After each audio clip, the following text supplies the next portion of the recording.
Well, these games used to be close, but for the second time in a row, the Golden State Warriors are blown out. They finish a 7-game homestand, 2-5. There is trouble in Golden State Warriors land. There might be some reprieve coming. Kylen Mills and I will have some news regarding the trade front. There's some interesting news in that regard. And Kylen, I'm going to ask you whether or not you think the players that are playing are the right players. We'll break it all down next. This is Locked On Warriors. You are Locked On Warriors, your daily Golden State Warriors podcast. Part of the Locked On Podcast Network, your team every day.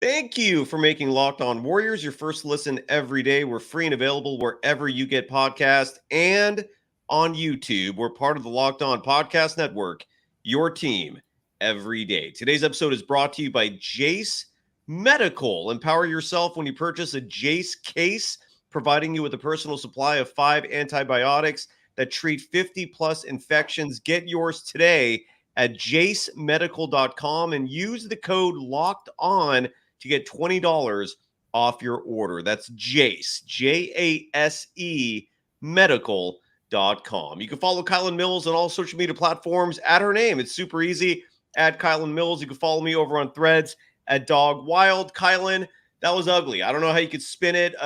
Just really quickly to lead into your reaction to this game. 5th time this season, the Warriors have given up 40 or more points in a quarter. I'm going to ask you what starting lineup you think they should use, because tonight was the 13th different starting lineup we've seen this year. And this was not a clutch game. Clutch meaning they kept the game close. This was a blowout, booze raining at Chase Center. Kylen, how are you feeling in terms of yourself and this Golden State Warriors team following a disastrous game, 141-105? Cy, first of all, I am not Kevin Dana, so I just want to make that clear. A couple people already have already been pointing it out in the chat that Kevin is looking good. We'll fix that right now. I apologize. I sincerely apologize. All good, but that's on me. I am not Kevin Dana, but it is great to see you.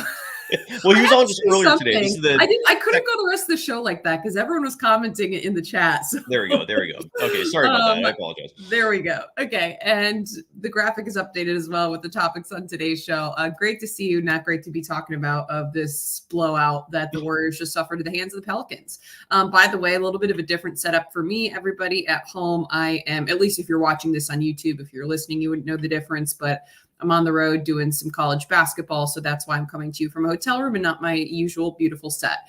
But that doesn't mean that I can't talk about the Warriors, and unfortunately had to suffer through watching this game. I mean, I told you, you're like, hey, did you watch the whole thing? I'm like, I almost couldn't, because after the first quarter, I just could not believe the terrible defense the Warriors came out playing with. I know we're going to talk about it, but Steve Kerr cannot figure out the rotations. He cannot figure out the right starting 5, and it continues to be an issue. I don't like Kevon Looney back.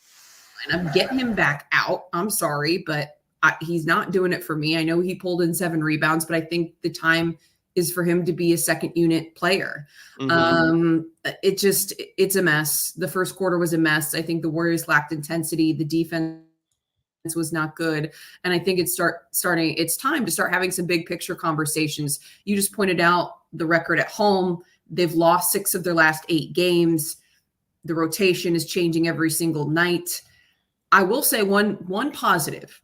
Moses Moody, 21-point performances back-to-back games. I thought he looked good tonight. He didn't turn the ball over, had a couple of boards, a steal, went 50% from 3. He had, I can't remember what, he was like 60. He was ridiculous. He shot more than 50% from 3 in that game against the Raptors.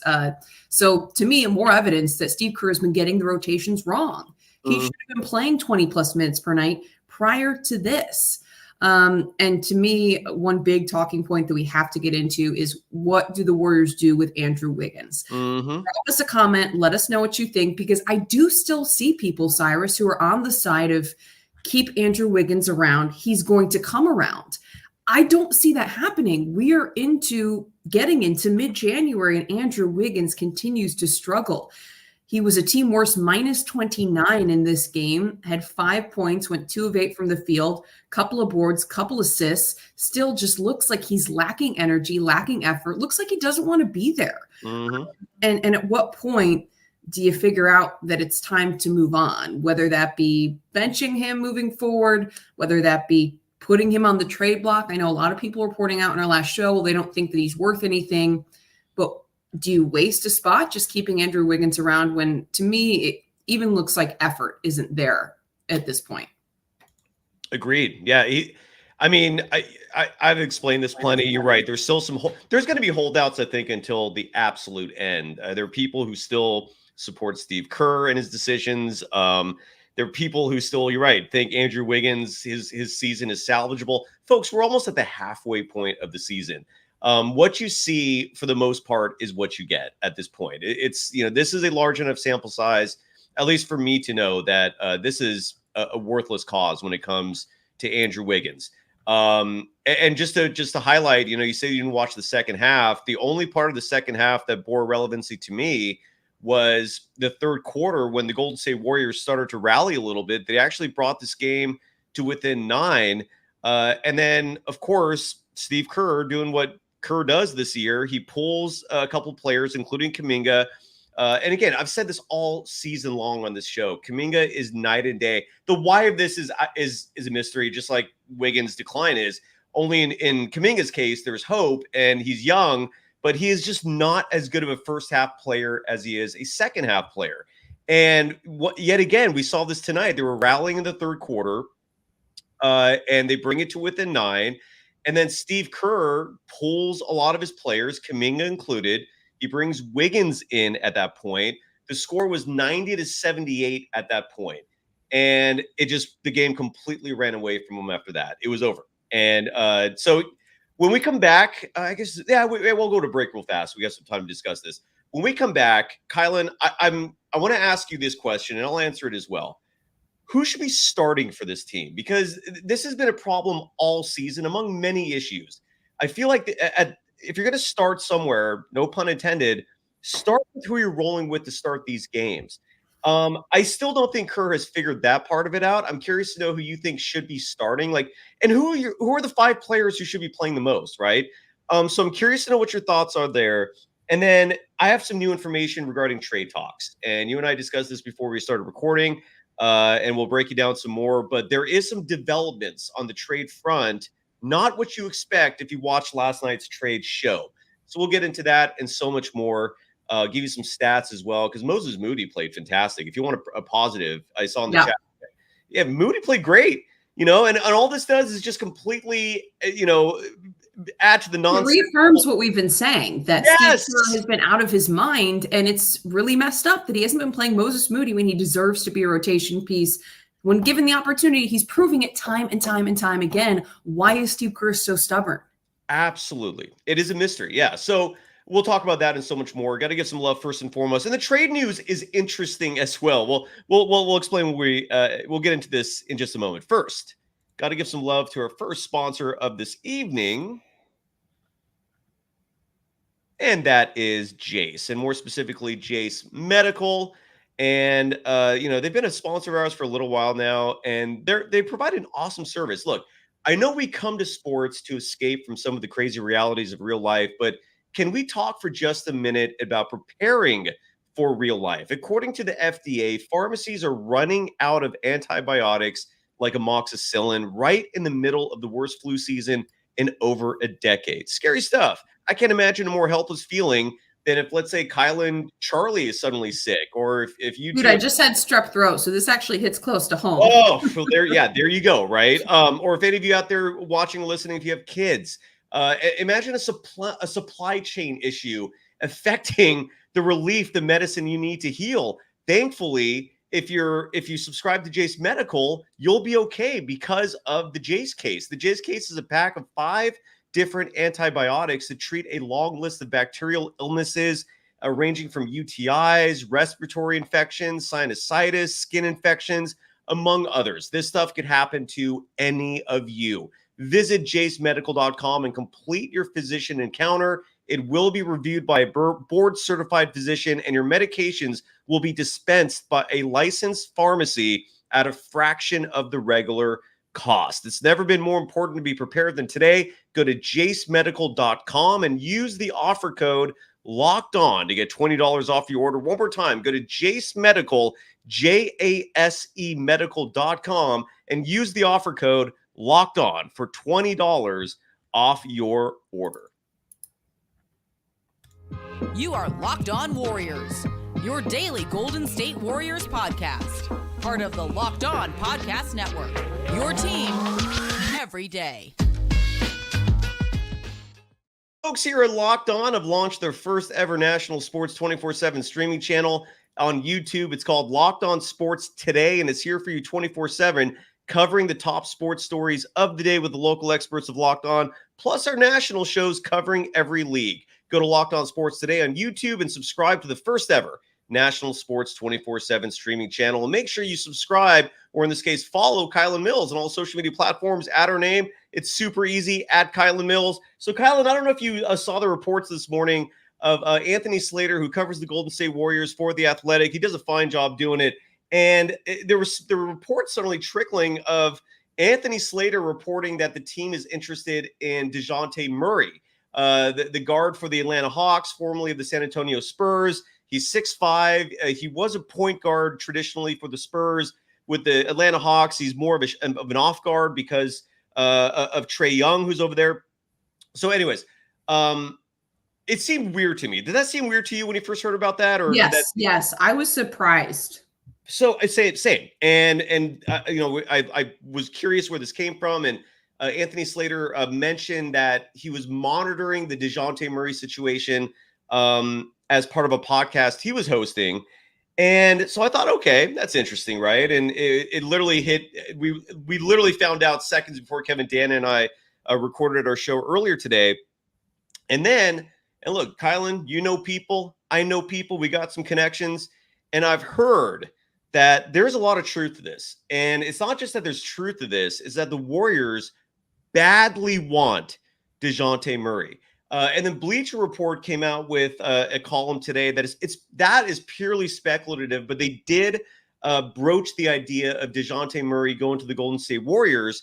And here's the additional piece that I've learned, that if this trade becomes a reality, and the more I've thought about it and the more I process this, the more I love it. Because the truth of the matter is, Chris Paul is going to be 39 years old soon. He's probably not going to be back with the Golden State Warriors next year. So the Deonte Murray piece would fill a long-term solution for having a ball handler alongside Stephen Curry. He is 6'5". I didn't realize his defensive prowess, but he is a good defender. Now, here's the part that's tricky, and I'd love to get your thoughts on all the Deonte Murray stuff. It's likely going to cost the Golden State Warriors Brandon Podziemski. The Atlanta Hawks reportedly want Jonathan Kuminga, but Joe Lacob loves Kuminga.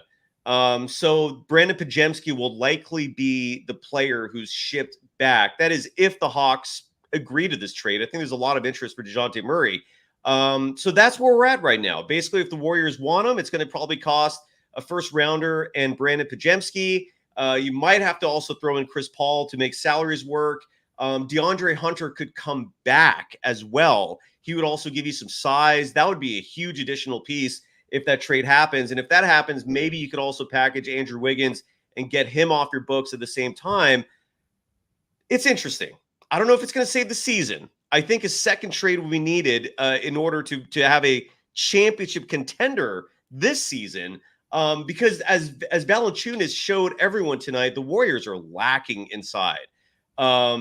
But that's where we're at. Your thoughts, Kylen. Floor is yours. I'm going to shut up. So I don't hate the idea of adding, like you said, maybe a bigger, because for a point guard, he's bigger at 6'5", a bigger point guard, a ball handler. I think Deonte Murray is a playmaker and he's solid defensively. So I don't hate adding something like that alongside Steph Curry. But in general, the Warriors have been so backloaded with guards. I would like to see them target more of a bigger wing and someone who can knock down the three ball and spread the floor, i.e. the role that Andrew Wiggins really is supposed to be filling and clearly is not capable of doing that, because my biggest issue I point out with the Warriors, they don't have a consistent secondary and third scorer. And I think they also need one of those guys to be a bigger wing player who can help spread the floor and knock down shots from outside. And Dejounte Murray doesn't really fit that mold. You mentioned he's played a little bit in more of an off-ball role with Atlanta, but still, I think you need a guy who's a little bit bigger, a little bit longer. I like Moses Moody for that role. I actually would like to see Moses Moody start at the 3 spot. But I do still think the Warriors could possibly use some depth there, and that's a position that I'd like to see them target in trade talks, in addition to size. To me, I hate to say this because I love Kevon Looney. I love what he's done, but I just don't see him. He's too slow. I don't see him contributing the way he did even just a couple seasons ago. I like Trace Jackson-Davis started at the center position, but he still has a lot of room for growth. I think it'd be great to bring in more of a veteran center who has experience, who can still provide rim protection, but is more athletic than Kevon Looney. I'm sorry to say it, and is a better defender, because Kevon Looney gets cooked whenever, in almost every matchup, he's the slower of the two centers. And especially with the way centers now are getting a little bit faster, have more skill and touch from the outside in the NBA, that's a problem for the Warriors. So I would love to see them add a 5 or a big with a little bit more athleticism and maybe some of that skill that we're talking about, who can shoot from the outside, or a little bit more versatility. But I like Trace Jackson-Davis. I think that he has a lot of potential, and he's more of a true banger inside. But he's still going to need some support. He has a lot of room for growth. He's a rookie at the end of the day. So those are two positions that I would like to see filled maybe more than a playmaker guard type to play alongside Steph. But I don't hate the move. I like him. I think he's a solid defender and all the things that we just pointed out. I don't think he's going to be enough. That's the biggest thing. Dejounte Murray is not going to be big enough to save the Warriors from the predicament they're in right now, which to me, I just almost feel like they need a roster overhaul. I think there need to be multiple pieces moved and brought in for this team to be a contender. I really do. And that's not going to be enough. So it'd have to be complementary to other moves being made. Yeah, and I wholeheartedly agree with you. And the good news is it's very possible to make 2 trades here. Jared Allen is available. As crazy as it sounds, Lauri Markkanen is available, but there's no chance in hell you're going to get Markkanen and Dejounte Murray. There just aren't enough draft picks to go around for that. Pascal Siakam is available. I went through the whole list on yesterday's show. You're right. It is possible. If the Warriors can somehow basically pull off a trade where you're giving up Podziemski, Kevon Looney, Andrew Wiggins, Chris Paul, like those pieces would be gone largely for salary purposes, and also just to shed a lot of dead weight off your roster. But if you can convert that into Dejounte Murray and let's say Jared Allen, you got something cooking there. I do believe that. But as tonight showed, the interior is just a huge hole. I mean, Valanciunas was cooking this team.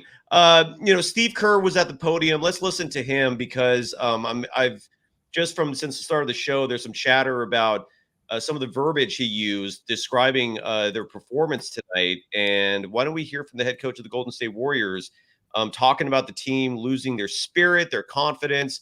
Ooh, let's hear Kerr.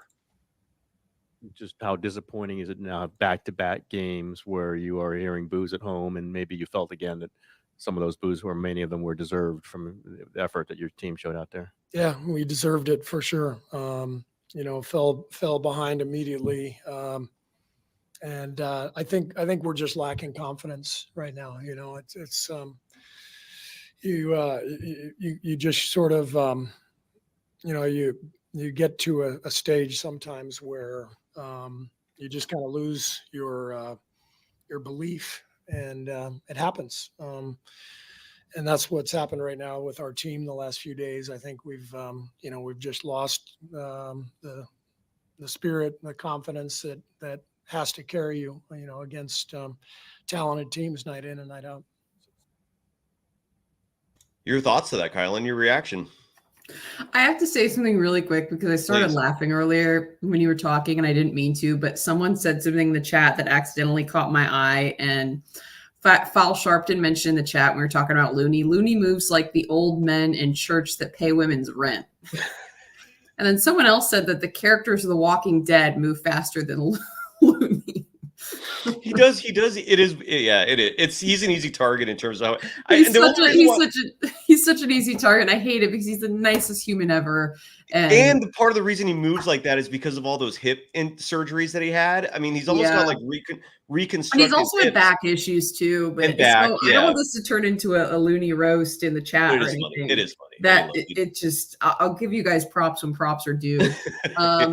In terms of what Steve Kerr said, I think he's absolutely right. The team has no confidence right now. I mean, they can't win basketball games. They barely squeaked out a win. I mean, one of their last couple of wins, they've lost 6 of 8, was squeaking out a win over the Detroit Pistons, who are the worst team in basketball. And like, people are like, oh, yay, the Warriors closed out a game. I'm like, dude, like, this shouldn't be a game. This is the by far worst team in basketball. And the Golden State Warriors are one of the biggest brands in the most recent dynasty in the NBA. Like, come on, people.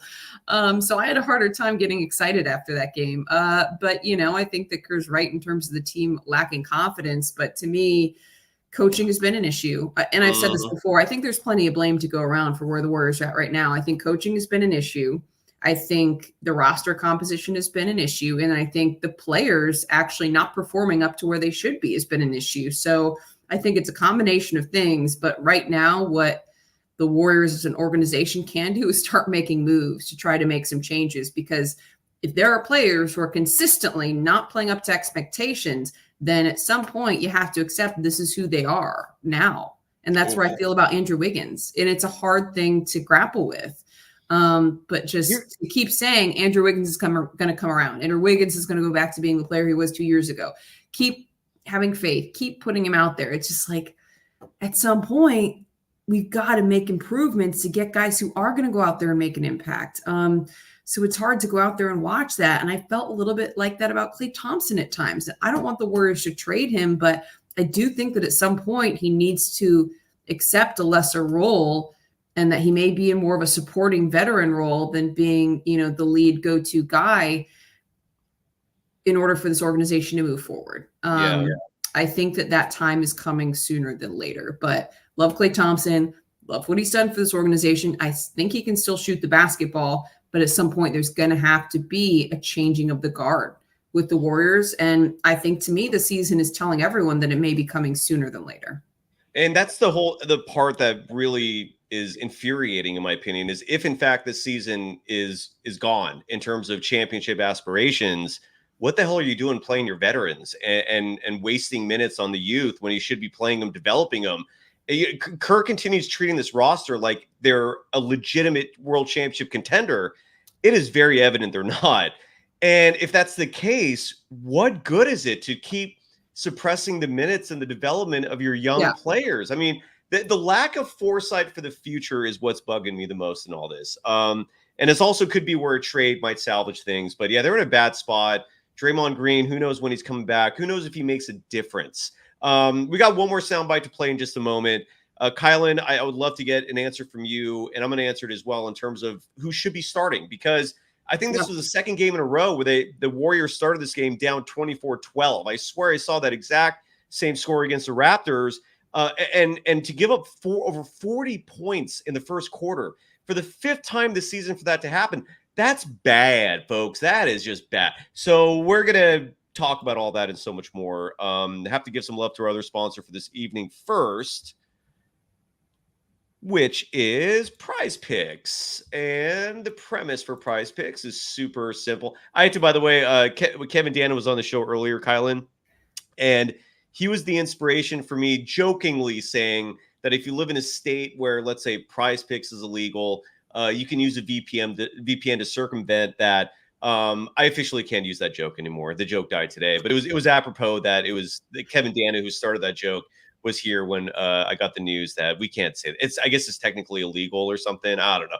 Anyway, so but the good news is most of our audience, at least a lot of it, is in California, where daily fantasy is legal, and that's what PrizePicks is considered. It's daily fantasy sports, and the premise is super easy. You're betting on individuals, and you're betting on how these individuals are going to do. For example, Stephen Curry tonight, and he's slumping, although I think a lot of that is just having no help whatsoever. But his line for tonight's game, if you're playing with PrizePicks, you would have had to select whether or not Stephen Curry is going to score more or less than 29.5 points. And so if you bet less than, he scored 15, you would have gone one of your minimum 2 selections correct. And then that's the whole premise. And the other selection could have been someone else, let's say Kevon Looney, we were just talking about a moment ago. Maybe his more or less than number for rebounds might have been 6.5, and he got 7 for today. And if you had bet more than, you would have won that as well. So it's not just limited to basketball. There's a lot of NFL action this weekend. You could mix and match. You could get soccer involved, whatever the sport is. The premise, again, just picking 2 to 6 players, more or less than totals. If you nail 6 of them, you can win up to 25 times what you put in, and that's PrizePicks for you. It's super fun. It's legal in California. Go to prizepicks.com/LockedOnNBA and use the code LockedOnNBA for a first deposit match up to $100. Again, go to prizepicks.com/LockedOnNBA and use the code LockedOnNBA for a first deposit match up to $100. You are Locked On Warriors, your daily Golden State Warriors podcast. Part of the Locked On Podcast Network, your team every day. And final segment of Locked On Warriors. Thank you for making Locked On Warriors your first listen every day. For everydayers, we're back at this Friday night where the Warriors are back on the road, and they're going to be playing the Chicago Bulls. Also want to let you folks know Saturday will be the first post-game show of the year that we will not have. It's my dad's 81st birthday, so I'm going to be taking him out for his birthday. So no show Saturday night, but we will have post-game Friday. All right, so Kylen, let's hear this soundbite real fast from Steve Kerr, just because he reflected on the team's homestand. We also have to quickly touch on Moses Moody as well, who I missed the injury. I don't know when that happened, but I know he got hurt. Do you know anything on that right now, or do you want to wait? No, I haven't seen the latest, but he did get hurt. I'm looking it up right now. Awesome. So Kylen will have that information in just a moment, but here's Steve Kerr talking about the 2-5 homestand. Came back from Denver on Christmas. You guys kind of look forward to this homestand as a chance to kind of come together. Now it's over. What do you make of what happened over the course of these last 7 games? Yeah, I mean, we obviously failed in our desire to build some momentum during this stretch. We lost 6 of 8. Obviously, the Denver game was a gut punch. You know, that's the one we felt like we had, and they snatched it. And I think, you know, that really, you know, with the injury to Chris, it seems to have just kind of sapped us a little bit of confidence and direction. We just seem out of sync, you know, at both ends right now.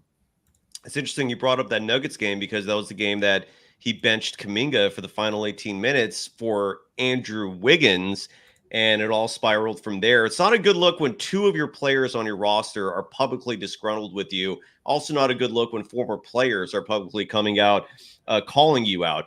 Kylen, any news on Moody, and who would you be starting for this Golden State Warriors team? Yeah, so the update on Moody is that Steve Kerr said in post-game that they believe it's a calf strain, but he's going to get an MRI. Moses Moody told him that he didn't think it was that bad, quote unquote, but they're going to do the MRI just in case. He is going to be resting, obviously, in some regard, but didn't have, until they get that imaging, didn't have any type of projection on a timeline for him possibly being out or returning. But likely, at least at this point, a minor calf strain for Moses Moody. So just hopefully something not long-term. And he's the number 1 guy that I say needs to be moved into the starting lineup. I think he's played consistently well all season. He has length. He has size. He's played good defense. You saw the last couple games what he can do when he's given more time and the ability to get into a rhythm and knock down threes. So he does have the ability to spread the floor. And at some point, the Warriors do need to, like you just addressed in the last segment, really invest in giving these young players the opportunity to grow and to really take center stage. And to me, I think Moses Moody's ready to make the jump. I think we've seen a lot of great things from Jonathan Kuminga. He's still more inconsistent, but I do think that he should be starting as well. I've been kind of going back and forth in my mind. Like, if Draymond comes back, are you putting Draymond back in the starting lineup? And like, is Draymond at the 5 and JK at the 4, Moses at the 3, and then I guess Clay and Steph at the 1 and 2, which I honestly don't mind Moses Moody replacing Clay in the starting lineup. Some people have suggested that. I wouldn't be opposed, but I mean, we don't have anyone to play the 3 right now because Andrew Wiggins hasn't been great. So it's like, well, so I think maybe I would go with Steph, Clay, Moody, Kuminga, Draymond, and then I like Trayce Jackson-Davis with the second unit, but I also think that he could be a starter, maybe matchup dependent. I don't know yet how I feel about Dre. We'll see what he does when he comes back. And also, someone mentioned in the chat, the Warriors could have used him in this game. He could have gone out there and choked out Zion Williamson. So I'll just leave it. Oh, come on. The chat is on fire tonight. You guys are bad. That's funny though. Yeah, I personally think when Draymond comes back, he has to play center. Mm-hmm. I just don't see how else you can fit him, and that way you're starting Dre at the 5. First of all, before I even get to that, I feel like if it was any other individual coaching this team, Kuminga would be a 3 and not a 4. That's one of the facets of this roster that I feel is being mismanaged. Look, Kuminga can handle the 4 clearly, but to me, he's much better suited at the 3, and especially in a game like tonight against the Pelicans or the last game against the Raptors, teams that are long, that are athletic, you can match that if you put Kuminga at the 3.